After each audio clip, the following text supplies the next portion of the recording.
Déjà, je rends grâce au Seigneur parce qu'il vous a inspiré par rapport à ce thème, parce que c'était prévu que je pose une question par rapport à la parabole des livrets. Donc, j'étais vraiment dans la joie parce que le Seigneur a vraiment conduit cette soirée. Parce que j'ai médité sur la parabole des livrets, mais pas dans Marc. Je savais même pas que ça se trouvait aussi dans le livre de Marc, mais c'était plutôt dans celui de Matthieu au chapitre 13. Mhm.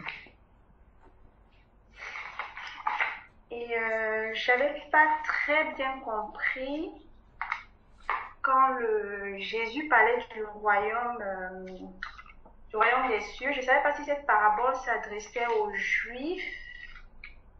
Et je me posais la question de savoir par rapport à nous, chrétiens nés de nouveau, comment se protéger par rapport au diable qui vient justement semer l'ivraie quand nous sommes endormis.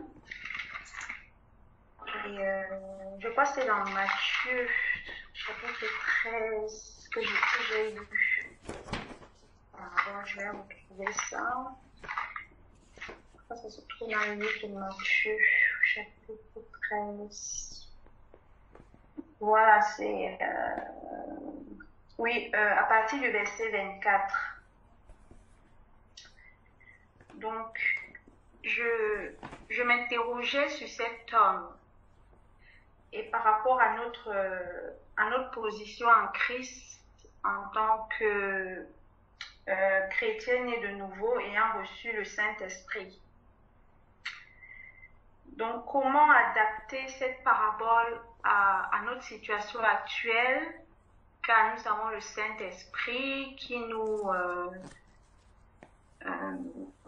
révèle les choses cachées, les choses à venir, et la parole de Dieu qui nous demande de veiller, de prier. Et j'ai bien compris dans l'enseignement de tout à l'heure, tu as dit, on dort de manière physique, mais l'esprit est toujours éveillé. Je ne sais pas si j'ai bien compris. Donc, dans cette parabole, le Seigneur dit que pendant que nous dormons, l'ennemi vient et il sème l'ivraie parmi le blé et ils poussent ensemble, c'est-à-dire la semence du diable pousse en même temps que celle que la mauvaise semence l'ivraie pousse en même temps. Donc je me demandais comment éviter cette situation, comment est-ce que c'est l'esprit, le don du discernement qui permet en fait de savoir au moment de la récolte de discerner l'ivraie du bon fruit. Donc je me posais un peu la question par rapport à notre situation de chrétienne et de nouveau ayant reçu le Saint-Esprit qui dans la parole nous dit qu'il nous révèle aussi les choses à venir, il nous prévient et comment agir dans cette situation. Le diable, il rôde, c'est vrai que la parole de Dieu nous dit qu'il rôde et que si on n'a pas pris soin de garder sa maison, c'est un voleur. Donc, j'avais pas un peu saisi cette parabole par rapport à l'évangile de Christ. Nous, Ok. par rapport à notre position en Christ et par rapport au fait que le Seigneur expliquait cela quand il était sur la terre, il prêchait le royaume des cieux aux Juifs. D'accord. Donc, ça m'a un peu... j'ai voulu un peu comprendre euh, comment éviter cette situation où le diable, il rôde, il vient, il sème l'ivraie pendant notre sommeil et comment rester éveillé en esprit par rapport à ça, étant donné que nous avons le Saint-Esprit aussi en nous. Donc, je ne sais pas si ma question a été claire. J'ai bien Donc, compris. c'était un peu... Je ne sais pas si tu as compris, frère Georges, la question. Donc, en fait, c'était dans la semaine, j'ai médité un peu là-dessus et j'avais prévu poser cette question pendant cette soirée. Et bon, D'accord. moi, je rends grâce au Seigneur qui vous a aussi, il a inspiré les frères, le frère Thierry, et, et toi-même à nous enseigner là-dessus. Ok. Gloire à Dieu. Gloire au Seigneur. Merci. Bon. Lorsque on va d'abord prendre le verset 24 à 25. Il leur proposa une autre parabole et il dit, le royaume des cieux est semblable à un homme qui a semé une bonne semence dans son champ, mais pendant que les gens dormaient, son ennemi vint, sema de l'ivraie parmi le blé et s'en alla.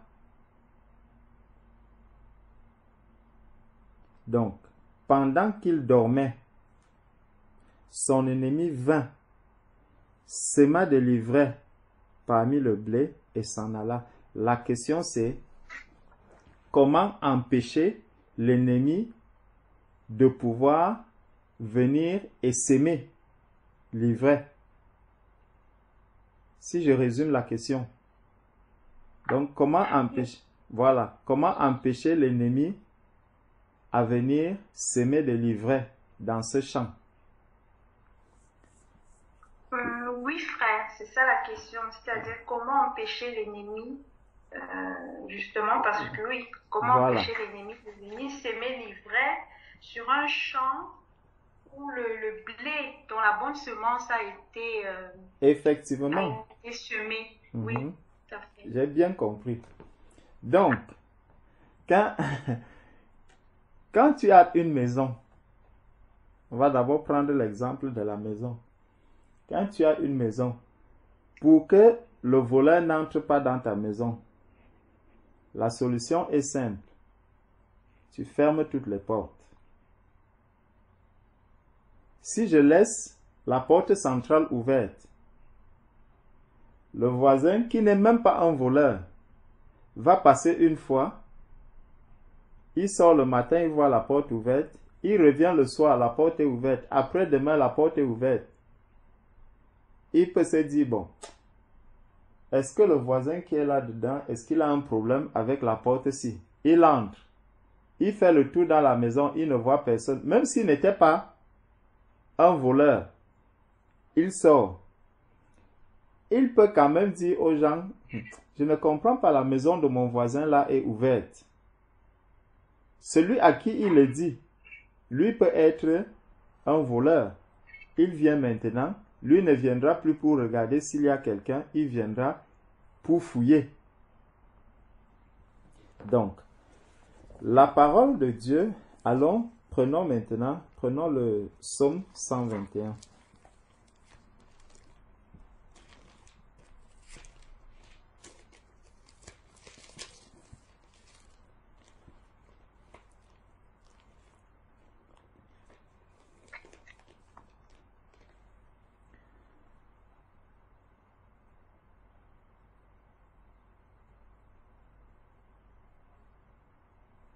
Si nous prenons le psaume,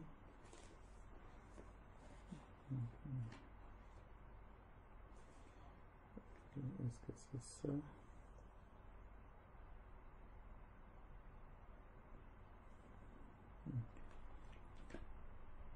Je sais que... Voilà. Commence déjà par lire. C'est toi-même qui vas lire. Lis tout le psaume 121.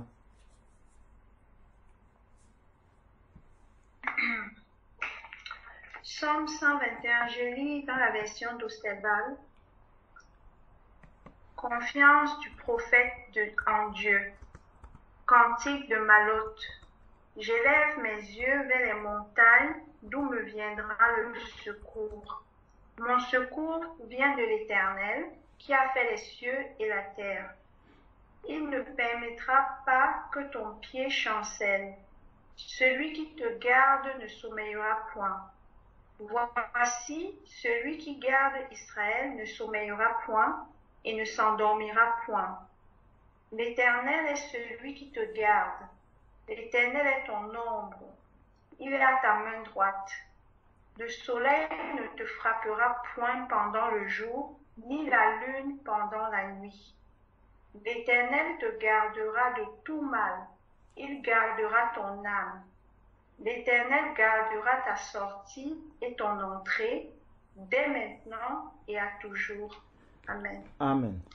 Donc, on voit une première chose, c'est que avant de demander comment est-ce que je peux empêcher le voleur de venir voler, il faudrait déjà que cette parole-ci, qu'elle soit en moi. C'est que, avant toute chose, le Dieu en qui je crois, il me garde. Donc j'ai déjà cette assurance, parce que si je vais dire que je compte sur moi-même pour me garder en premier lieu, ma protection est vaine. Ma protection ne vaut pas la peine. Je ne pourrai jamais me garder moi-même. Ça, c'est d'abord la première chose.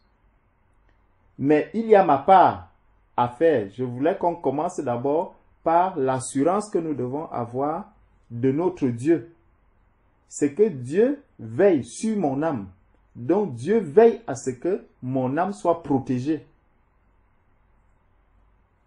Parce que lorsque Dieu est venu s'incarner dans une chair humaine, en arrivant sur la terre, c'est parce qu'il voulait que nous soyons sauvés. Car Dieu a tant aimé le monde qu'il a donné son Fils, afin que quiconque croit en lui ne périsse point, mais qu'il ait la vie éternelle. Donc, ça, c'est la volonté de Dieu. C'est que je puisse avoir la vie éternelle. Moi qui crois en Jésus-Christ. Moi qui crois en Jésus-Christ, Dieu veut que j'arrive à la vie éternelle, que j'arrive au bout. Maintenant, comme la volonté de Dieu, je la connais déjà, je sais déjà ce que Dieu attend de moi, ce que Dieu veut faire pour moi. Parce que c'est d'abord ça la première chose. Il y a des personnes qui vont te dire que bon, ils vont se garder avec les armes, ils vont se garder avec ceci, mais là c'est la garde par la chair, ce n'est pas une garde spirituelle. Mais là, nous sommes en train de parler d'une garde spirituelle. La première chose, c'est que Dieu veille sur nous. Et il a dit qu'il est jaloux de l'esprit qu'il a mis en nous. Donc, Dieu ne permettra pas que la faille puisse venir de lui. Donc, s'il y a une faille, la faille ne peut venir que de moi. S'il y a une faille, la faille ne pourra venir que de moi. C'est pour ça qu'au verset 10, il vient encore nous dire, l'Éternel te gardera de tout mal. Il gardera ton âme. Il ne permettra pas que ton âme puisse se souiller. Donc, que ton cœur puisse être souillé. Il ne le permettra pas. Maintenant, qu'est-ce que moi, j'ai à faire dans tout cela? Comment donc, moi, je peux me préserver, comment je peux empêcher pour qu'il y ait une souillure. Quand on lit, prends un peu Luc chapitre 21.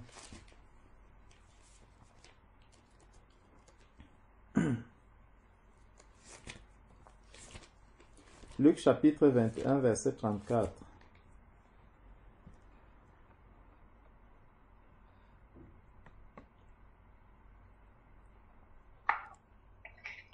Luc 21, verset 34.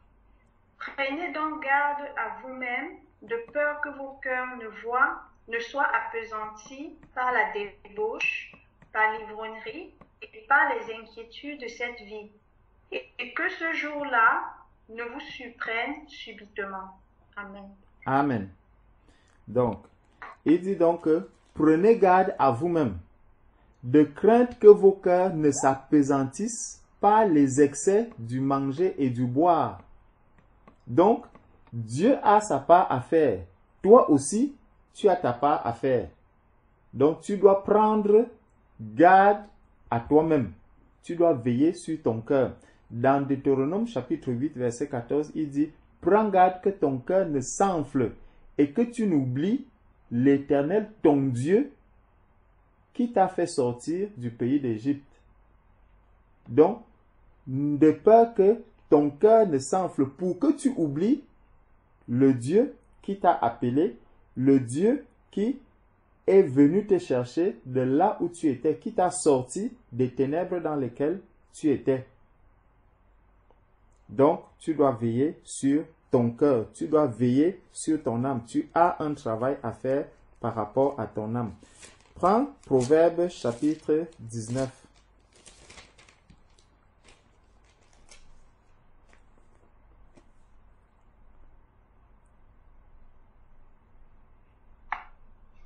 Quel verset, frère? Attends.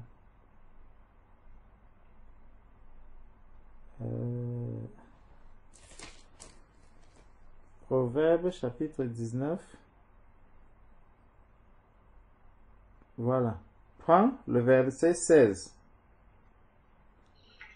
Proverbe 19, verset 16. Celui qui garde le commandement garde son âme, mais celui qui ne veille pas sur ses voies mourra. Amen. Celui qui garde ce qui est commandé garde son âme. Donc, pour garder mon âme, je dois faire quoi? Je dois garder les commandements de Dieu. C'est comme ça que je garde les commandements de Dieu. Lorsqu'on a vu tout à l'heure par rapport à la semence, nous avons vu que la semence, lorsqu'elle se pose sur une terre qui est fertile, sur une terre qui est préparée, cette semence-là, personne ne vient l'enlever. Parce qu'il y a une préparation qui a été faite dans le cœur a été préparé, le cœur était disposé à recevoir la semence. Et voilà donc pourquoi, même étant endormi, cette semence, elle continue à pousser. Donc, physiquement, je dors, mais mon esprit continue de rester éveillé. Mon esprit n'est pas endormi. C'est pour ça qu'on a lu dans Cantique des Cantiques, chapitre 5, verset 2, que même en dormant, la semence continue de pousser. Je continue d'être éveillé. Moi, je ne dors pas, même si dans ma chair est au repos, mais mon cœur reste éveillé. Mon esprit est toujours éveillé, même en dormant. Voilà pourquoi la semence va continuer à pousser. Et ça, c'est que je dois garder cette semence-là en moi. Donc, il y a un travail que moi-même je dois faire. Mais on a vu que s'il y a des épines, s'il y a des soucis de la vie, s'il y a toutes ces choses qui encombrent mon cœur, en dormant, il y aura un mélange aussi. Et à un moment donné, ce qui sera facile à enlever, ça sera la vraie semence qui peut porter du fruit en moi. Donc là, il y a une ouverture. C'est que mon cœur n'est pas entièrement à la disposition de la semence qui vient du Seigneur. Il y a une autre semence qui est celle du monde, qui est là. Et lorsque cette semence qui est dans le monde se trouve là, elle va créer d'autres semences. Parce que dans une semence, lorsqu'une semence se pose, la semence lorsque l'ivraie est là, lorsque la bonne semence est là, le blé est là, l'ivraie aussi arrive. De la même manière que le blé va chercher à se multiplier, c'est comme ça aussi que l'ivraie va chercher à se multiplier. Parce que même dans la parole de Dieu nous dit que les rêves viennent d'une foule de pensées, de choses que nous avons vues en journée et tout et tout. Donc, dès qu'il y a, par exemple, une semence une convoitise, par exemple, je désire, en ce moment, ce sont les soldes, je commence à regarder les choses, les articles que je vais acheter peut-être sur Internet, je dis dans tel magasin, je pourrais aller faire ceci à tel niveau. Donc, j'ai ça dans mon cœur et en même temps, je médite la parole de Dieu. Voilà deux semences qui sont dans mon cœur. Au moment où je médite la parole de Dieu, il y a la pensée, peut-être des chaussures que j'ai vues chez, je ne sais, chez H&M ou chez qui, je ne connais pas toutes ces marques-là. Il y a une chaussure que j'ai vue chez ce vendeur. Au moment où je suis en train de méditer la parole de Dieu, la pensée de cette chaussure me vient aussi en esprit. Ça veut dire qu'il y a une double semence dans mon cœur. Donc c'est une porte qui est ouverte là dans mon cœur. Mon cœur est donc partagé. Et au moment où je vais m'assoupir, me coucher, m'endormir, au même moment, il y aura, je peux me voir en train de me balader dans les magasins, en train de chercher la chaussure. Au même moment aussi, peut-être le Seigneur a quelque chose à me révéler. Donc je vois que dans mon esprit, je suis partagé. Et on a vu que celle qui attend l'époux, elle, son cœur est disposé pour écouter quand l'époux vient frapper. Et donc, qui sera en train de frapper en ce moment? Est-ce que c'est le vendeur de chaussures qui frappe ou est-ce que c'est Jésus-Christ qui frappe? Je ne pourrais plus discerner, je ne pourrais plus distinguer. Je pourrais même être en train de me réveiller alors que c'est le vendeur de chaussures. Donc, nous voyons que le Seigneur nous dit que nous sommes appelés nous-mêmes à faire un travail. Il dit que celui qui garde ce qui est commandé, garde son âme. Celui qui ne veille pas sur sa voie mourra. Prenons encore Proverbe chapitre 13. Retournons dans Proverbe au chapitre 13.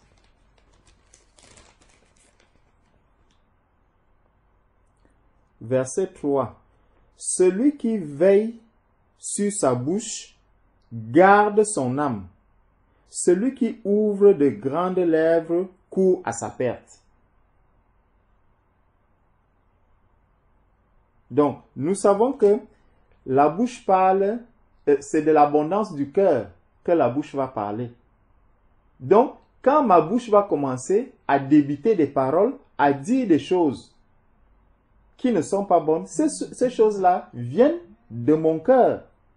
Ça veut dire que si ce n'est pas de la bonne semence, si ce n'est pas des paroles qui bénissent, si ce n'est pas des paroles qui d'exhortation, des paroles d'encouragement, des paroles de louange, si ce n'est pas des psaumes, c'est que dans mon cœur, il y a quelque chose qui n'est pas bon, qui est là. C'est qu'il y a une semence qui n'est pas bonne. Il y a de l'ivraie qui est là. Il y a de l'ivraie qui est là. Et voilà pourquoi nous devons sonder régulièrement notre cœur. La parole de Dieu nous dit que Dieu sonde les cœurs et les reins. Dieu sonde cela parce qu'il y a des dépôts qui peuvent être à l'intérieur de nous. Et ça peut être des trucs très subtils.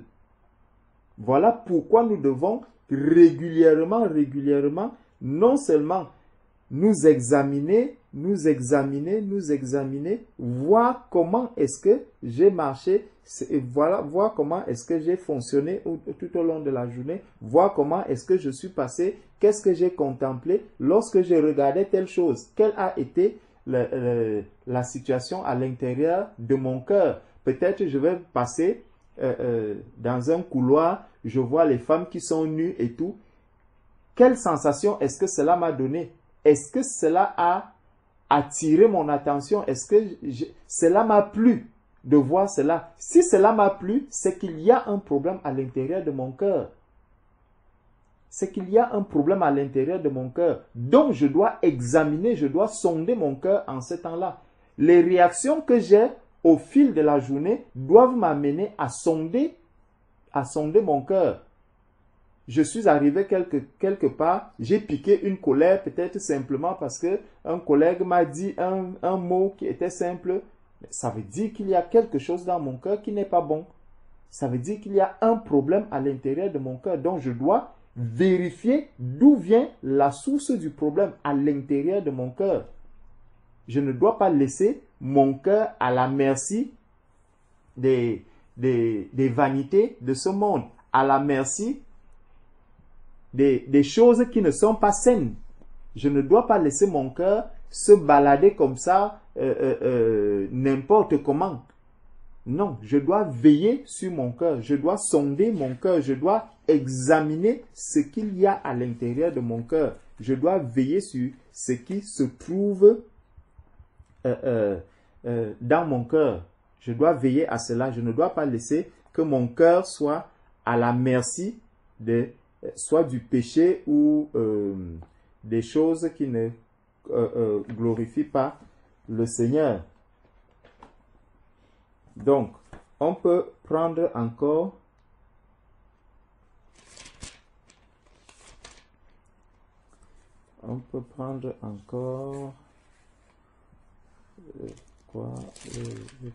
Jérémie 17. Prenons encore Jérémie 17.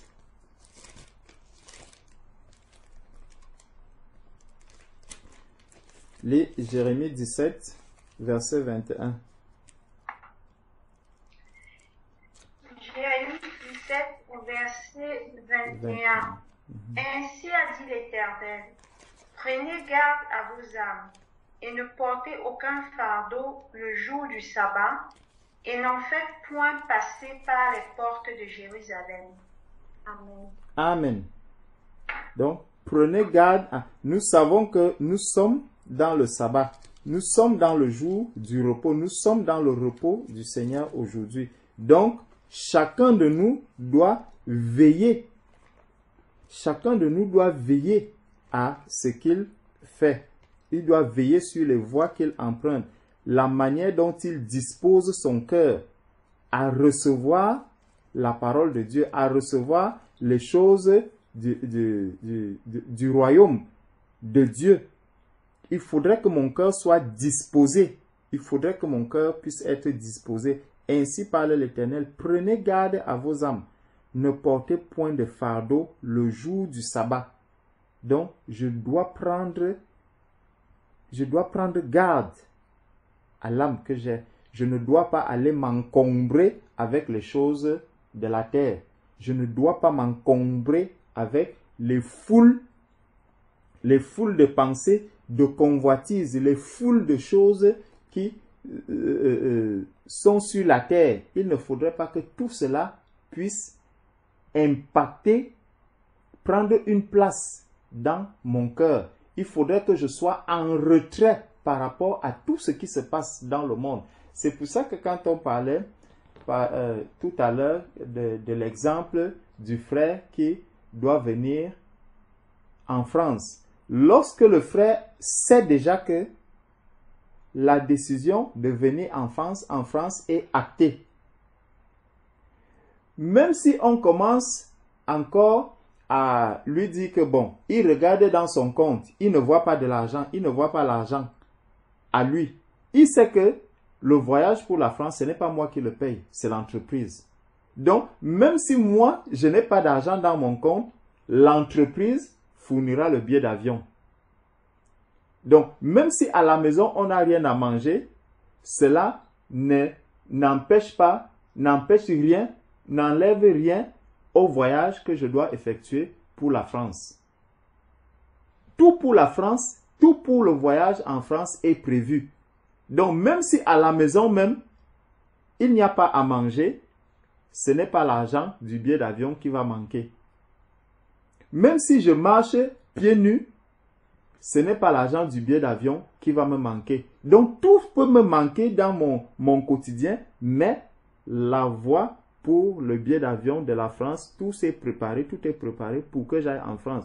Peut-être même l'hôtel où je dois, l'entreprise a prévu un hôtel pour moi, l'entreprise a prévu ceci pour moi, puisque ce n'est pas moi qui fournit tout cela. Donc, cela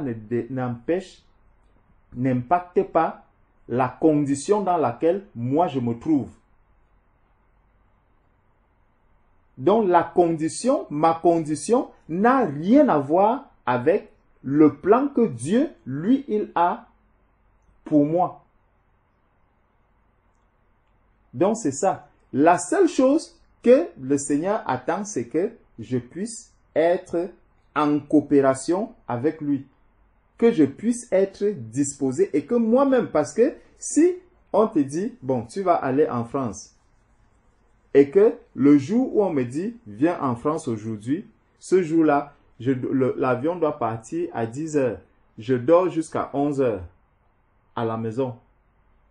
Les problèmes vont commencer. Les problèmes vont commencer. Voilà pourquoi le Seigneur avait dit que « Et lorsque le Fils de l'homme viendra, trouvera-t-il la foi ?» Est-ce que je suis déjà prêt pour ce voyage en France où je dois aller? Est-ce que je veux vraiment emprunter ce chemin? De toutes les façons, pour Dieu, lui, son plan va s'accomplir, que tu le veuilles ou que tu ne le veuilles pas. Mais celui qui aura des problèmes, qui aura des soucis, ça sera toi. Parce que tu ne comprendras pas pourquoi est-ce que tu t'es retrouvé dans cette situation. Pourtant, si tu avais coopéré avec le Seigneur, si tu avais avancé avec le Seigneur, tu serais, même si la décision du Seigneur, tu ne la comprends pas, tu serais quand même en paix de savoir que tu as vu les choses avancer. Tu as vu les choses avancer. Tu ne seras pas tellement dans la surprise. Parce que tu auras eu l'intimité avec le Seigneur. Parce que le Seigneur t'aurait parlé par rapport à la situation que tu traverses. Le Seigneur t'aurait enseigné dans la situation que tu traverses. Il t'aurait révélé quelque chose par rapport à la situation que tu traverses. Donc, on peut encore prenons Ésaïe chapitre 29. Prenons Ésaïe chapitre 29.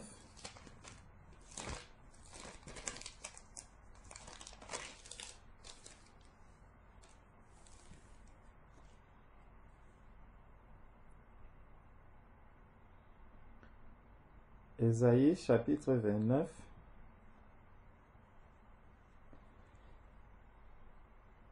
À partir du verset 11. Du verset 11 au verset 12. Ésaïe 29.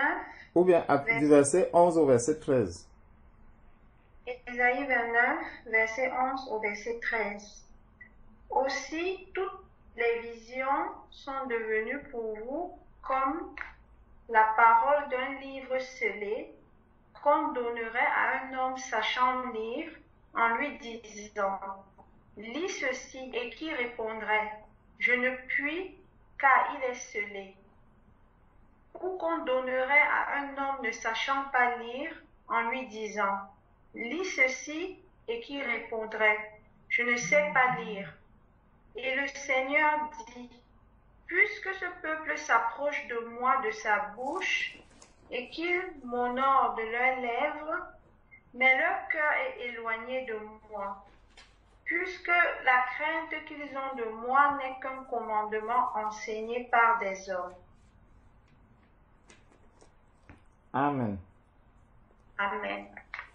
Donc, il dit, dans ma version, c'est toute la révélation est pour vous comme les mots d'un livre cacheté.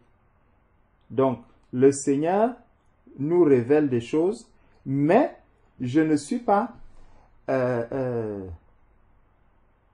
n'arrive pas à comprendre les choses même que le Seigneur me révèle. Je lis la parole de Dieu, mais je ne la comprends pas. Je parcours la parole de Dieu, mais je ne comprends pas les choses qui sont à l'intérieur. La question c'est, est-ce que je suis vraiment disposé à écouter ce que le Seigneur est en train de me dire? Parce que parfois, quand je suis dans une situation, et ça c'est aussi une porte qui est ouverte, plutôt que de lire, de me dire, bon, voilà, je traverse des difficultés, je traverse des moments difficiles, mais ces moments difficiles-là ne doivent pas venir entacher la relation que j'ai avec mon Dieu. Donc, je dois pouvoir prendre du temps, me concentrer, prier le Seigneur, écouter la voix du Seigneur. Donc là, quand je rentre dans la parole de Dieu, je vais commencer à rentrer dans la parole de Dieu comme si cela était une contrainte pour moi, comme pour me faire bonne conscience que oui, j'ai lu la parole de Dieu aujourd'hui, alors que mon cœur n'est pas disposé vraiment à recevoir, à écouter la parole de Dieu. Et là, quand je vais lire la parole de Dieu, je ne comprendrai absolument rien. Parce que mon cœur est totalement ailleurs. Mon cœur est dans le problème que je suis en train de traverser.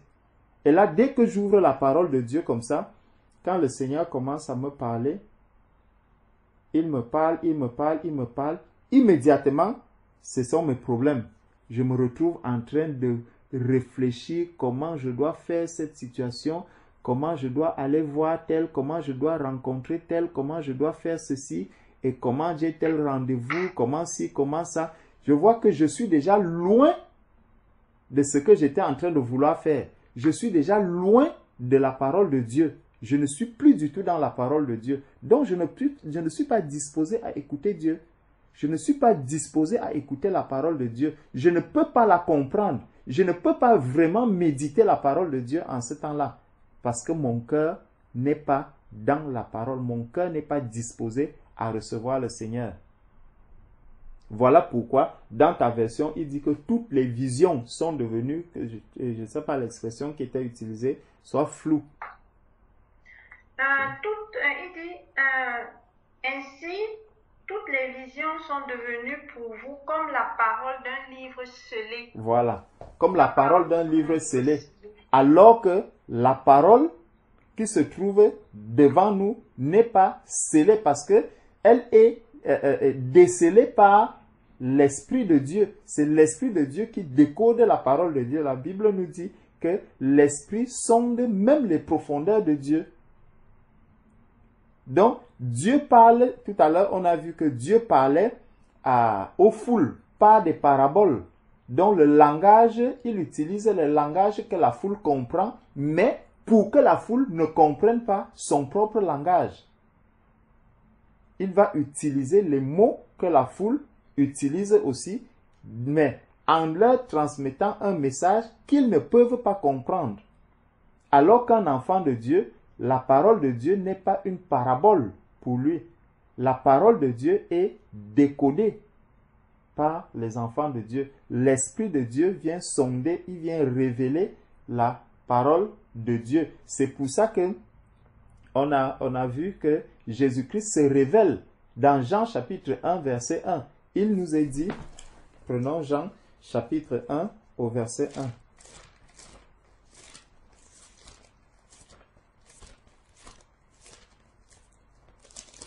Dans Jean chapitre 1 verset 1, il nous est dit, elle est venue chez les siens. Elle là, c'est la parole. Au verset 1, il est dit, au commencement était la parole était avec Dieu, la parole était Dieu. Au verset 11, il est dit, elle est venue chez les siens et les siens ne l'ont point reçue. Donc, la parole de Dieu vient même chez un enfant de Dieu, mais l'enfant de Dieu ne la reçoit pas. Parce que son cœur n'est pas disposé, son cœur est éparpillé, son cœur est ailleurs. Donc, il ne va pas recevoir la parole de Dieu. Quand on regarde dans Acte 2, c'est lorsque Pierre avait prêché. Ils eurent le cœur vivement touché. Donc, la parole de Dieu s'est posée sur les cœurs. Et les cœurs ont été vivement touchés. Dans le verset 11 de Jean, chapitre 1, ici, on nous dit, elle est venue chez les siens et les siens ne l'ont point reçue. Donc, les cœurs de ceux-là n'ont pas reçu la parole de Dieu. Les cœurs de ceux-ci n'ont pas reçu la parole de Dieu. Au verset 12, il est dit, mais à tous ceux qui l'ont reçu, à ceux qui croient en son nom, donc il faut d'abord recevoir la parole de Dieu avant de croire en cette parole. Il faut recevoir la parole de Dieu avant de croire en cette parole. Donc, si mon cœur n'est pas prêt, je ne peux pas recevoir la parole de Dieu. Et si je n'ai pas reçu la parole de Dieu, je ne peux pas croire en cette parole. Beaucoup de personnes vont témoigner, vont dire des choses concernant Jésus-Christ. Beaucoup de personnes vont dire des choses concernant le royaume des cieux, mais ils n'ont jamais reçu cette parole dans leur cœur. Ils n'ont jamais reçu Jésus-Christ dans leur cœur. Ils n'ont aucune révélation de Jésus-Christ. Donc, il faut d'abord recevoir la parole de Dieu avant de croire en cette parole. Donc, il dit, à tous ceux qui croient en son nom, elle a donné le pouvoir de devenir enfants de Dieu, lesquels sont les noms du sang, ni de la volonté de la chair, ni de la volonté de l'homme, mais de Dieu. Donc, revenons on était dans Ésaïe 29. Il dit donc que la fin du verset 11, que l'on donne à un homme qui sait lire en disant, lis donc cela, et qui répond, je ne le puis, car il est cacheté. Ou comme un livre que l'on donne à un homme qui ne sait pas lire en disant, lis donc cela, et qui répond, je ne sais pas lire. Le Seigneur dit, quand ce peuple s'approche de moi, il m'honore de la bouche et des lèvres, mais son cœur est éloigné de moi. Et la crainte qu'il a de moi n'est qu'un précepte de tradition humaine. Le cœur est éloigné de moi. Si le cœur est donc éloigné de moi, il est donc plus près de qui? Il est plus près de celui qui vient s'aimer l'ivraie. Le cœur qui est éloigné de Dieu est plus près de celui qui vient s'aimer l'ivraie. Regardons quelque chose dans Éphésiens.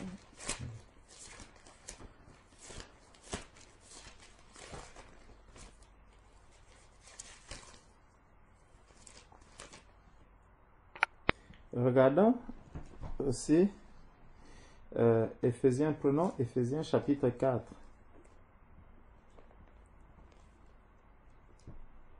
Éphésiens chapitre 4.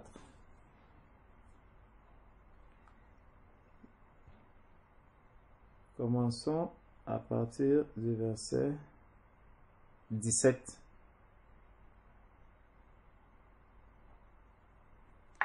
Verset 17 au verset 24. Éphésiens chapitre 4, verset 17 au verset 24. Voici donc ce que je dis et que j'atteste de la part du Seigneur. Ne vous conduisez plus comme le reste des gentils qui suivent la vanité de leur esprit, ayant leur intelligence obscurcie, étant éloignés de la vie de Dieu à cause de l'ignorance qui est en eux, à cause de l'endurcissement de leur cœur, et ayant perdu tout sentiment, ils se sont abandonnés à la dissolution pour commettre toutes sortes d'impuretés avec une ardeur insatiable. Mais vous, ce n'est pas ainsi que vous avez appris à connaître Christ. Au moins, si vous l'avez écouté, et si selon la vérité qui est en Jésus, vous avez été instruits en lui, à vous dépouiller pour ce qui est de votre conduite précédente, du vieil homme qui se corrompt par les convoitises trompeuses, et que vous soyez renouvelés dans l'esprit de votre entendement, et à vous revêtir du nouvel homme, créé à l'image de Dieu, dans la justice et la sainteté de la vérité. Amen. Amen. Donc, je vais lire dans ma version. Voici donc ce que je dis et ce que je déclare dans le Seigneur, c'est que vous ne devez plus marcher comme les païens qui marchent selon la vanité de leurs pensées. Ici, Paul parle aux Philippiens, aux Éphésiens, et on voit les Éphésiens qui sont des enfants de Dieu. C'est à des enfants de Dieu qu'il dit que vous ne devez plus marcher comme les païens, dont un enfant de Dieu peut marcher comme un païen. Et s'il marche donc comme un païen, ça veut dire que les pensées qu'il aura viendront aussi agir dans son cœur. Cet ivraie va produire du fruit, cet ivraie va se multiplier parce qu'il s'est rapproché de celui qui est le père des païens, les païens qui sont éloignés de Dieu. Donc, il dit, comme les païens qui marchent selon la vanité de leurs pensées, donc les pensées vaines. Ils auront des vaines pensées. Si les enfants de Dieu, si quelqu'un est un enfant de Dieu et qu'il a des pensées qui sont vaines, il verra l'ivraie se multiplier au-dedans de lui. Il dit, ils ont l'intelligence obscurcie. Ils sont étrangers à la vie de Dieu. Ils sont étrangers à la vie de Dieu. Pourquoi? On a vu que ils reçoivent la parole de Dieu, ils lisent la parole de Dieu, mais ils n'arrivent pas à la comprendre. C'est quand même étonnant qu'un enfant de Dieu n'arrive pas à comprendre la parole de Dieu. C'est qu'il y a un problème. C'est parce que son cœur n'est pas disposé pour recevoir cette parole. Et si nous nous regardons vraiment, si nous examinons bien comment est-ce qu'on se comporte souvent quand on est soit dans le moment de prière ou dans le moment de méditation, soit tu t'assois comme ça, tu te dis, bon, je vais méditer la parole de Dieu. Dès que tu commences à méditer la parole de Dieu, le sommeil aussi arrive. Dès que tu commences à méditer, tu commences à piquer du nez. C'est l'envie de dormir. Ou tu es en prière, dès que tu commences à prier, c'est l'envie de dormir qui arrive. C'est qu'il y a un problème. C'est qu'il y a un problème. Donc, il dit, ils sont étrangers à la vie de Dieu à cause de l'ignorance qui est en eux, à cause de l'endurcissement de leur cœur. Donc, je peux être en train d'endurcir mon propre cœur parce que je ne laisse pas la parole de Dieu faire un travail au-dedans de moi. La parole de Dieu vient pour me révéler la volonté de Dieu, pour m'amener à faire la volonté de Dieu, à vivre comme Dieu veut. C'est pour ça que je lis la parole de Dieu. Si je ne lis pas la parole de Dieu, si je ne médite pas la parole de Dieu, je ne connaîtrai jamais la volonté de Dieu. Et ça, Satan ne veut pas que je connaisse la volonté de Dieu. Voilà pourquoi quand il va me voir m'asseoir comme ça, prendre la parole de Dieu, il vient commencer à me souffler. Moi aussi, je commence à bâiller. Vraiment, cette journée a été dure. Hein? Je n'arrive même pas à méditer la parole. Oh Seigneur, aie pitié de moi. Je ferme la Bible. Je vais me coucher. Je dors. Le matin, tu vois, il se réveille. Sœur Patricia, c'est comment tu as médité? Ah, mon frère, je t'assure, c'est dur. Je n'arrive pas, surtout avec l'hiver, si je ne comprends même pas. Quand je sors, le froid est là. Mon frère, prie seulement pour moi. Je vais prier, mais je ne peux pas garder ton cœur. Personne de nous ne peut garder le cœur de l'autre. Garde ton cœur, c'est ce que le Seigneur attend de toi. Garde ton âme. Nous pouvons nous exhorter comme ça, nous pouvons passer même toutes les journées. On peut passer 24 heures sur 24, assis comme on est là, méditant la parole de Dieu, priant le Seigneur, louant le Seigneur. Mais on va voir que quand on regarde mon cœur, je suis loin du rassemblement dans lequel on est là. Mon cœur est peut-être en train de fouiller les magasins. Mon cœur est peut-être en train de penser à mon travail, comment les problèmes que je suis en train de traverser dans mon travail, comment avec tel collègue ça ne va pas, comment est-ce que je peux faire pour régler ceci, comment je peux faire. Si mon cœur est loin là-bas, physiquement je peux être avec vous, mais mon cœur est loin de vous.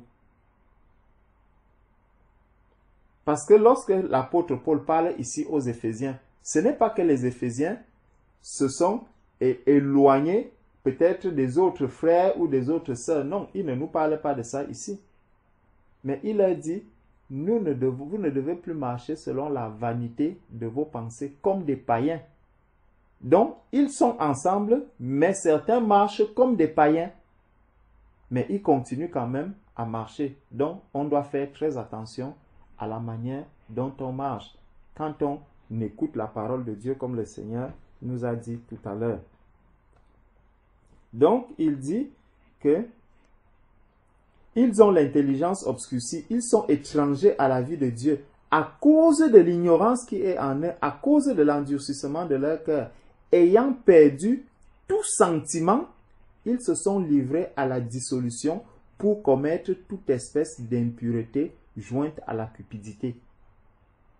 Donc, c'est petit à petit que le diable nous éloigne du Seigneur. Petit à petit, mon cœur s'éloigne, mon cœur s'éloigne, mon cœur s'éloigne, mon cœur, petit à petit, mon cœur s'éloigne. Et pour revenir, c'est souvent difficile.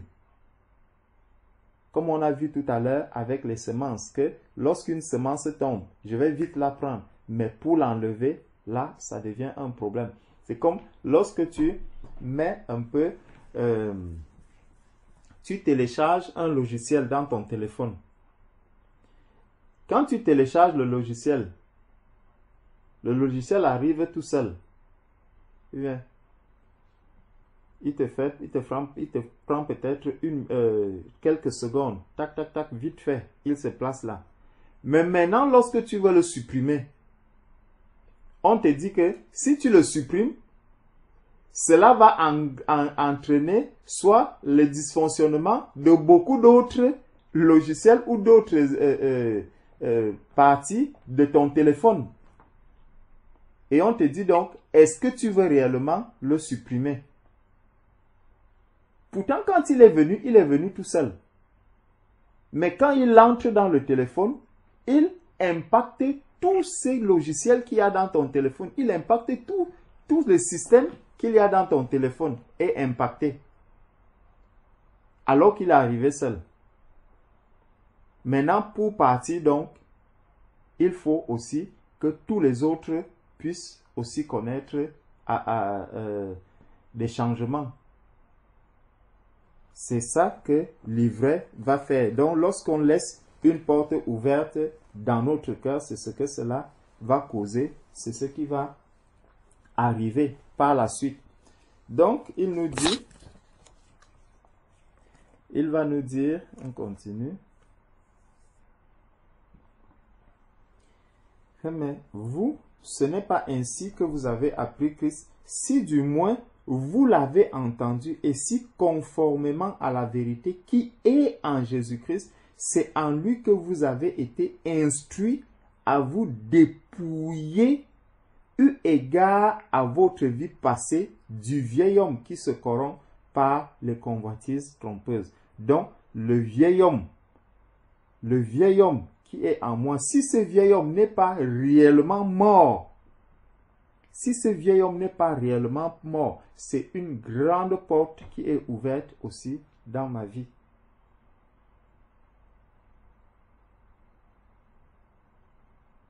Ah, non, c'est que dans notre famille, on est souvent très colérique.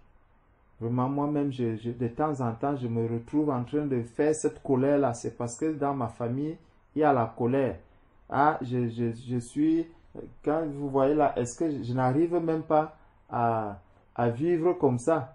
Dans ma famille, c'est difficile pour que quelqu'un de nous puisse rester comme ça. C'est très, très difficile. Je n'arrive pas à supporter. Parce que dans ma famille, il y a ceci. Le vieil homme, ce vieil homme-là, s'il n'est pas mort, il sera difficile que la parole de Dieu aussi puisse prendre vie. Donc, il dit, qui se corrompt par les convoitises trompeuses, à être renouvelé dans l'esprit de votre intelligence et à revêtir l'homme nouveau, créé selon Dieu dans une justice et une sainteté que produit la vérité. Donc, je dois revêtir l'homme nouveau. L'homme nouveau, je dois le revêtir. J'ai un travail à faire pour que, ayant revêti l'homme nouveau, je vais maintenant marcher dans la vérité. Je vais maintenant marcher dans la lumière. Je vais maintenant supporter les difficultés que je pourrais rencontrer sur le chemin que j'ai emprunté parce que je sais celui avec qui je suis sur ce chemin. Je connais celui qui m'a appelé sur ce chemin et j'avance avec lui ayant l'assurance.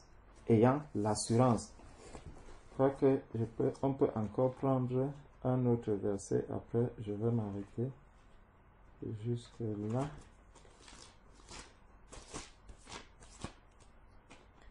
Je vais regarder. Si nous prenons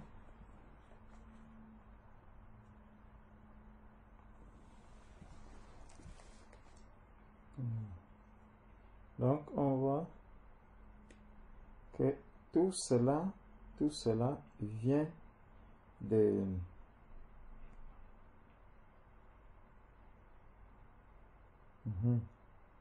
Donc, si on prend, on peut également prendre Romains chapitre 1.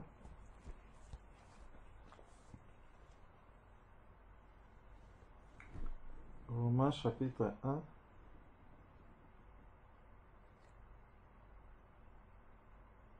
Romains chapitre 1 du 18e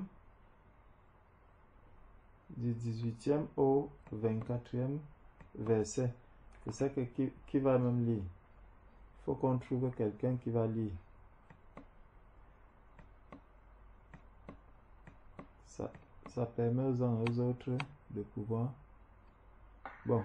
Je peux lire. Gloire à Dieu. Vas-y, ma soeur Morane. Amen. La colère de Dieu se révèle du ciel contre toute impiété et toute injustice des hommes qui retiennent injustement la vérité captive. Car ce qu'on peut connaître de Dieu est manifesté pour eux, Dieu le leur ayant fait connaître. En effet, les perfections invisibles de Dieu, sa puissance éternelle et sa divinité se voient comme à l'œil depuis la création du monde. Quand on les considère dans ces ouvrages, ils sont donc inexcusables. Oui. C'est jusqu'à 21? Non, jusqu'à 24. Ah.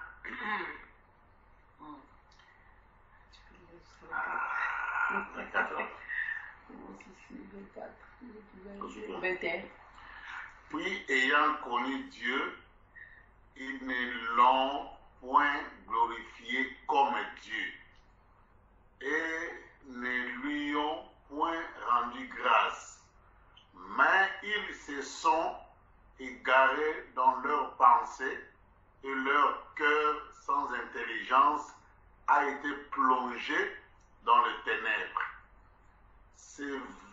Se vantant d'être sages, ils sont devenus fous et ils ont changé la gloire du Dieu incorruptible en image représentant l'homme corruptible, des oiseaux, des quadrupèdes et des reptiles. C'est pourquoi Dieu les a livrés à l'impureté selon le convoitise de leur cœur, en sorte qu'ils déshonorent eux-mêmes leur propre corps. Amen. Amen. Amen. Bon, ici, le Seigneur parle à ceux-là qui sont vraiment loin de lui. Ceux-là qui sont vraiment loin de lui, ce n'est pas des personnes qui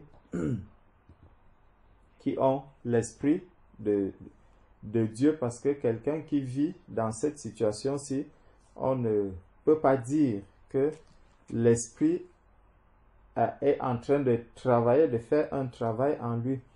Donc, le Seigneur dit, la colère de Dieu se révèle du ciel contre toute impiété et toute injustice des hommes qui retiennent injustement la vérité captive. Donc, il y a des personnes qui connaissent bien la vérité, mais qui ne veulent pas, comment je peux dire cela?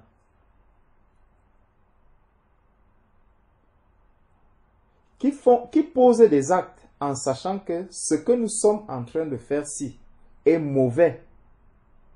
Cela est mauvais, mais ils s'engagent quand même à le faire. Ils s'engagent quand même à le faire. Personne sur la terre ne peut dire que tu es un homme et une bonne chose. Mais quand tu te lèves quand même et tu poses un tel acte, bon, encore que celui qui le fait,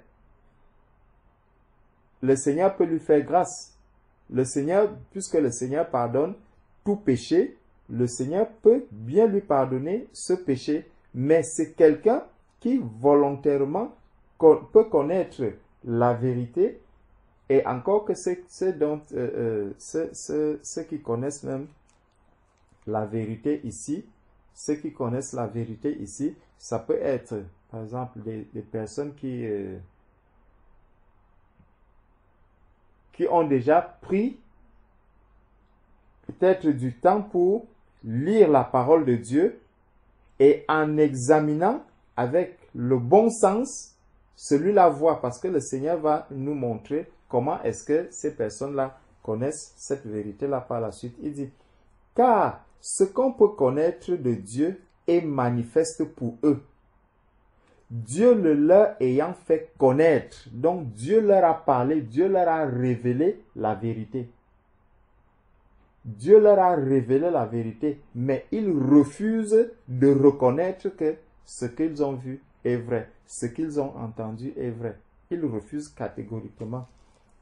Et le Seigneur dit, en effet, les perfections invisibles de Dieu, sa puissance éternelle et sa divinité se voient comme à l'œil depuis la création du monde. Quand on les considère dans ses ouvrages, ils sont donc inexcusables. Donc personne sur la terre ne pourra dire qu'il n'a pas connu la divinité de Dieu. Quelqu'un sur cette terre ne peut contester que Dieu existe, parce que Dieu dit que tout cela est visible à l'œil. Quand tu vois le jour, tu vois la nuit, tu vois le jour, tu vois la nuit, tu vois le jour, tu vois la nuit, tu dois comprendre que Dieu existe. Et il dit, verset 21, puisque ayant connu Dieu, ils ne l'ont point glorifié comme Dieu. Donc ils ont quand même connu Dieu, ils ne l'ont point glorifié comme Dieu et ne lui ont point rendu grâce, mais ils se sont égarés dans leurs pensées et leur cœur sans intelligence a été plongé dans les ténèbres. Donc, les pensées, on voit que les mauvaises pensées, les pensées que nous nourrissons, qu'est-ce qui alimente mes pensées, qu'est-ce qui est dans mes pensées, ça peut être un grand boulevard pour que le semeur de l'ivraie vienne s'aimer. Pourquoi est-ce que l'ivraie peut se retrouver au milieu du blé? Pourquoi l'ivraie peut se retrouver au milieu du blé? Parce que mes pensées n'étaient pas bonnes. Parce que les pensées que j'avais n'étaient pas bonnes. Mon cœur n'était pas fermé pour rester et garder uniquement la parole de Dieu. J'ai laissé entrer beaucoup de choses dans mon cœur. Donc, se vantant d'être sages, ils sont devenus fous. Donc, ils vont estimer que ils ont eu la sagesse, ils ont fait de grandes choses, il a compris ceci, j'ai compris que ceci, je dois marcher comme ça, je dois vivre comme ça. Le Seigneur dit qu'ils sont devenus fous.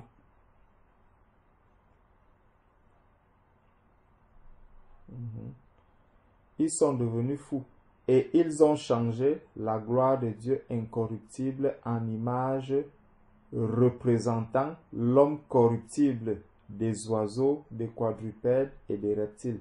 C'est pourquoi Dieu les a livrés à l'impureté selon les convoitises de leur cœur, en sorte qu'ils déshonorent eux-mêmes leur propre corps, eux qui ont changé la vérité de Dieu en mensonge et qui ont adoré et servi la créature au lieu du Créateur qui est béni éternellement. Amen. Donc, il y a beaucoup de choses que l'on peut dire qui sont à l'origine de l'infiltration de l'ennemi dans notre cœur. Donc, l'ennemi peut facilement infiltrer notre cœur, s'infiltrer dans le jardin, dans le cœur, pour déposer de l'ivraie, pour s'aimer aussi l'ivraie. Et on a vu que quand il dormait, c'est là que les choses se passent, parce que quand on regardait aussi avec les vierges, les 10 vierges, il y avait des vierges qui étaient sages, des vierges qui étaient folles, mais les vierges sages, même étant assoupies, même étant endormies, elles sont restées éveillées. Donc personne ne pouvait venir s'aimer quoi que ce soit. Mais les autres, étant endormies, elles se sont réellement endormies. Donc elles étaient loin du Seigneur, elles étaient loin de celui qu'elles attendaient. Et là, le malin a vu, l'ennemi a vu le champ qui était ouvert parce que la personne étant carrément endormie, l'autre est venu, il a semé ce qu'il avait à semer. Tandis que chez les vierges sages, ils ne pouvaient pas venir s'aimer quoi que ce soit parce que spirituellement, elles étaient éveillées. Elles étaient éveillées. Donc, dès qu'il allait venir, elles allaient se réveiller et dire, « Oh, qu'est-ce que tu viens faire ici? C'est l'époux que nous attendons. Ce n'est pas toi que nous attendons. Donc, retourne là où tu es venu. » Elles étaient éveillées. Tandis que les autres, étant bien endormis, il suffisait qu'ils viennent là, doucement, doucement, doucement. Il finit de s'aimer, il repart et elle n'allait pas avoir le temps de le chasser ou de pouvoir veiller, parce que le Seigneur nous dit que celui qui est né de Dieu se garde lui-même et le malin ne le touche pas. Amen. Donc, c'est toi-même qui veille sur ton cœur. C'est toi-même qui veille à ce que l'ennemi ne vienne pas s'aimer l'ivraie. Dieu, lui, il veille continuellement. Mais si toi-même tu ne veux pas veiller, ce n'est pas Dieu qui viendra veiller à ta place. Comme dans le jardin d'Éden. Dieu avait déjà dit à Adam que ne mange pas du fruit. Maintenant, quand il a fallu qu'il mange, Dieu n'est plus venu pour lui dire que « Ah, Adam, ne touche pas à ça. » Non. Dieu l'a laissé parce qu'il n'a pas voulu écouter, il n'a pas voulu s'engager vraiment dans cette voie de l'obéissance à la parole de Dieu. Amen. Amen. Amen. Merci beaucoup, frère. Merci. Amen. Amen.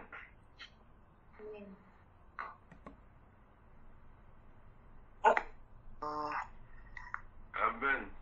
Et ma soeur, je veux... Donc, gloire à Dieu pour ta question, ma soeur Valérie. Que Dieu te bénisse abondamment. Amen. Gloire à Dieu, frère Thierry. Tu as été Amen. vraiment conduit par le Saint-Esprit. Le Seigneur nous a unis cette semaine. Vraiment, nous avons été en unité de foi. Le Saint-Esprit nous a conduits. Gloire à Dieu. Gloire à Dieu. Je me sens bénie. Amen. Les enseignements m'ont béni. Merci beaucoup. Amen. Gloire à Dieu. Gloire. Merci. Amen. C'est pas le frère Thierry, Je vois, c'est le frère Jean. quand je pense à ta question, Oui. Ah, d'accord. Désolé. Je confonds les voix. en fait, ta Quand je te question... vois en vidéo, je pense que c'est mieux de mettre la vidéo, frère.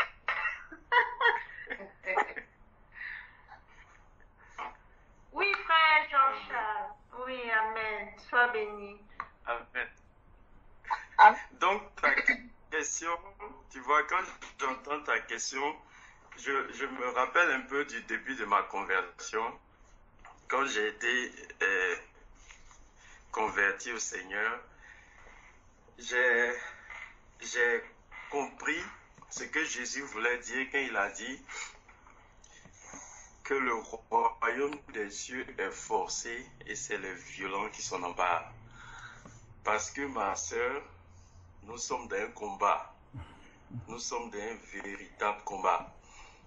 C'est pourquoi, quand tu lis le livre d'Apocalypse, les premiers chapitres, il parle beaucoup de celui qui vaincra. À celui qui vaincra. À celui qui vaincra. Je donnerai la couronne à celui qui vaincra. Parce qu'effectivement, nous sommes dans un véritable combat. Quand la parole de Dieu nous dit que le malin rôde comme un lion rugissant, cherchant qui dévorer, c'est nous, les enfants de Dieu. C'est pas les gens du dehors. Eux, ils appartiennent déjà au malin. Donc c'est nous qu'il veut dévorer en réalité. Et l'ivraie qu'il veut semer, c'est pour nous détruire. Mais gloire au Seigneur, parce qu'il nous a donné toutes les armes dans la parole de Dieu, dans la prière, dans la communion fraternelle. C'est là qu'on a les armes, ma sœur. Donc vraiment, je veux t'exhorter à persévérer, parce que c'est vraiment un combat jusqu'à la fin. Il faut qu'on persévère sur le chemin étroit. Le malin va tout essayer. Il va tout essayer. Les armes que le Seigneur nous donne, ma sœur, c'est la prière. La prière. La parole de Dieu nous dit, priez sans cesse. Lorsque tu as une attitude constante de prière, c'est difficile pour le malin de semer l'ivraie. C'est vraiment difficile pour le malin de semer l'ivraie. La seconde arme, ma sœur, la méditation de la parole de Dieu. Josué 1 nous dit que ce livre de la loi ne s'éloigne point de tes yeux.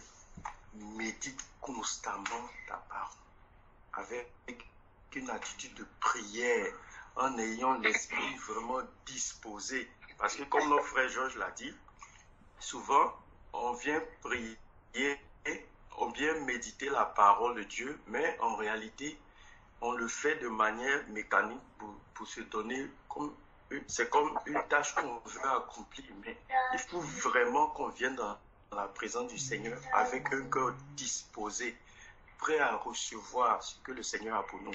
Parce que sa parole est tellement riche et il nous parle à chaque fois qu'on médite sa parole. Donc, c'est vraiment de se donner vraiment une attitude de persévérance, ma soeur, de vraiment persévérer dans la prière, dans la méditation de la parole. Et lorsqu'on vient, on est disposé, le Seigneur nous remplit. Le malin ne peut pas semer l'ivraie.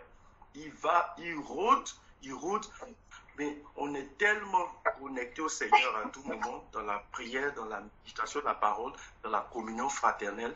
Tu vois, gloire au Seigneur, à l'heure qu'il fait, tu es encore dans la présence du Seigneur. Le malin ne peut pas semer, en fait. Tu te gardes toi-même, tu veilles sur ton âme, parce qu'on a bien compris que tu es né de nouveau, tu es devenu un enfant de Dieu. Le malin ne peut plus t'envoyer dans des gros péchés comme auparavant. Et maintenant, sa cible préférée, ce sont tes pensées, ton cœur. Tu vois, essayer de semer des mauvaises pensées, essayer de semer la rancœur, essayer de semer les mauvaises pensées contre tes bien-aimés, contre les autres, la colère, un peu tout ce qui va, il va envoyer des vilaines pensées dans ton cœur. Alors nous, on doit garder nos cœurs, comme Proverbe nous a dit, garde ton cœur plus que tout, parce que c'est de lui que viennent les sources de la vie. Donc nous, on garde nos cœurs, on garde nos pensées. La parole de Dieu, je pense que c'est dans Philippiens qui nous dit que tout ce qui est pur, digne de louange, soit l'objet de nos pensées. C'est-à-dire que nous, on veille sur nos pensées, on renouvelle constamment nos pensées par rapport à comment est-ce que le Seigneur voit une telle situation qui se présente? Et souvent, on se surprend. Ah, mais pourquoi moi, un enfant de Dieu, j'arrive encore à penser comme ça? Ça veut dire que nos pensées n'ont pas encore été renouvelées par rapport à cette situation-là. Il faut qu'on aligne nos pensées sur la parole de Dieu. Donc lorsqu'on veille sur nos pensées, lorsqu'on garde nos cœurs purs, on est toujours dans la présence du Seigneur, à veiller, à méditer la parole de Dieu, à passer du temps dans la présence du Seigneur. C'est difficile pour le malin d'envoyer son ivraie. C'est difficile pour le malin de semer ses semences de destruction. Et puis quelque chose encore, ma soeur, les fréquentations. Tu vois, le malin, malheureusement, bon, c'est le malin. Il sait ce qu'il fait. Il peut utiliser encore notre entourage pour semer quelque chose dans nos cœurs, tu vois. C'est pourquoi je pense que c'est Thessaloniciens qui nous dit ne t'abuse pas. Les mauvaises fréquentations corrompent les bonnes mœurs. Ça veut dire que nous sommes devenus des enfants de Dieu. On doit faire attention à ceux qui nous entourent, à ceux avec qui on passe le plus de temps, tu vois, ma soeur, parce que sans le savoir, ce qu'on écoute, tu vois, les conversations qu'on prend part, ce que les autres racontent autour de nous, tout ça, ce sont des semences qu'ils envoient, tu vois, ce sont des semences qu'ils envoient. Quand on vient s'asseoir, en bien-aimé, on s'exhorte avec la parole de Dieu, on reçoit les enseignements, ce sont des bonnes semences. De la même manière qu'on va passer du temps avec des inconvertis, passer du temps avec les inconvertis, eux aussi nous envoient des semences. Et alors que nous, on veille sur nos cœurs, tu vois, on garde nos pensées. Donc, on doit vraiment veiller à nos fréquentations, veiller à ceux avec qui on passe le plus de temps, pour ne pas que ce soit une occasion de chute pour nous. En fait, nous devons être la lumière pour eux. Ce n'est pas eux qui doivent nous influencer. On doit vraiment faire attention à ça. C'est une ivraie que, tu vois, le malin peut utiliser tous ceux qui sont autour de nous pour nous envoyer aussi des ivraies comme ça. Donc, vraiment, c'est la petite exhortation que je voulais te donner. Gloire au Seigneur pour l'œuvre qu'il a accomplie dans ta vie. Et c'est ce qu'il fait dans la vie de tous les enfants de Dieu. Il nous fortifie, nous encourage. On doit se battre, ma soeur. Souvent, tu n'as pas envie de te réveiller pour prier. Tu vois, tu es fatigué. Puis, en tout cas, la chair, le sommeil. Non, on se lève avec la force de l'Esprit Saint. Par exemple, ce matin, tu vois, ma soeur, moi, j'essaie de me lever un peu tôt le matin pour prendre un moment. Comme c'est calme, tout ça, je prends un moment de méditation. Mais c'est difficile, ma soeur, souvent c'est dur. Je mets l'horloge même pour m'aider. Quand ça sonne, je vais aller éteindre pour jeter ça. Mais, je te dis, ma soeur, lorsque je dépasse ces petites 15 minutes de sommeil là, et puis que je rentre dans la présence du Seigneur, si j'ai pu passer, je ne sais pas, 45 minutes, en train de méditer, oh ma soeur, le sommeil, tout ça, ça disparaît. Je suis rempli de joie, tu vois. C'est comme si le sommeil que j'avais, j'ai dit, mais Seigneur, ça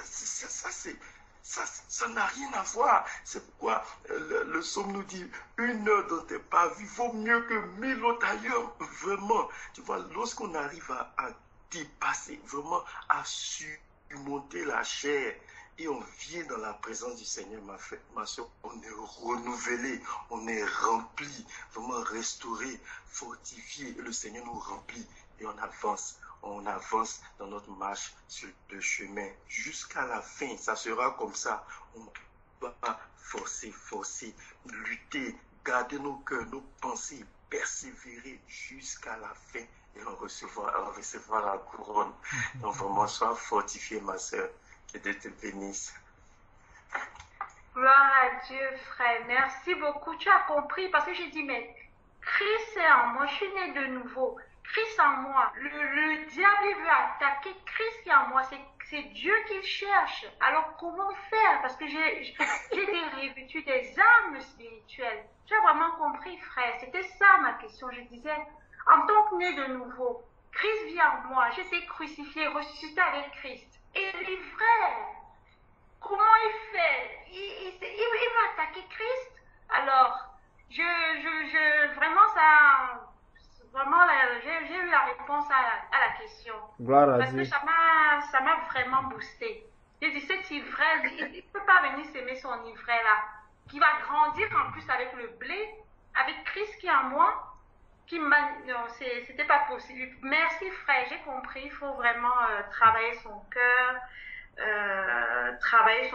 les pensées, faire attention aux fréquentations, parce que Christ vient à moi, c'est pas possible. Il peut pas venir planter son ivraie et se mélanger avec le blé. Non. Nous sommes toujours vainqueurs en Christ qui nous fortifie. Amen. Amen. Gloire à Dieu. Gloire à Dieu. Amen, oh, amen. Amen. S'il vous plaît, je peux poser une question? Amen. Moi, je voulais donner un témoignage. Après, s'il vous plaît, si je peux donner après la question. Si c'est possible. Je peux? Mon réseau n'est pas bien. Oui, bon. Est-ce que la question de la sœur morale, la sœur va dans le même sens? Sœur Hélène, est-ce que ta question va dans le même sens? Je voulais parler par On ne te suit pas bien. rapport au sabbat. Non, C'est mon réseau, c'est pas bien. Pas... non, attends alors, comme tu es par rapport Je au vais sabbat. poser une question. Comme ta question concerne le sabbat, attends alors après. Sœur Morane, vas-y d'abord avec ta question. Oui, amen. Moi, je voulais juste encourager ma soeur Valérie et nous tous. Et moi, avant d'être baptisée, parce que je crois que beaucoup de frères et sœurs qui sont ici connaissent mon histoire. Vraiment, j'étais dans la désobéissance totale. Ma marche n'était pas bonne. Mais le jour où le Seigneur a commencé à me rappeler, à m'ouvrir les yeux, tout a commencé à tomber et j'ai commencé à savoir et à connaître de plus en plus. Bon, pas vraiment dans la parole, parce que je n'ai pas vraiment... Bon, je sais que le Seigneur me donnera un cerveau bien pour lire et pour comprendre. Je suis quelqu'un, quand je prends la parole, je commence à lire directement. Comme le frère vient de dire là, je m'endors. Et puis quand je lis, je ne comprends pas. Donc vraiment, je rends grâce à Dieu pour mes frères qui sont là et ils nous expliquent vraiment, c'est une grâce pour moi. Donc c'est Dieu lui seul, quand tu demandes, c'est Dieu vraiment qui te donne un cœur. Vraiment, il m'a donné un cœur. Le cœur là, même moi-même, je me demande, est-ce que ça c'est moi? C'est vraiment un cœur nouveau. Et je ne sais pas à quel moment le Seigneur a changé mon cœur.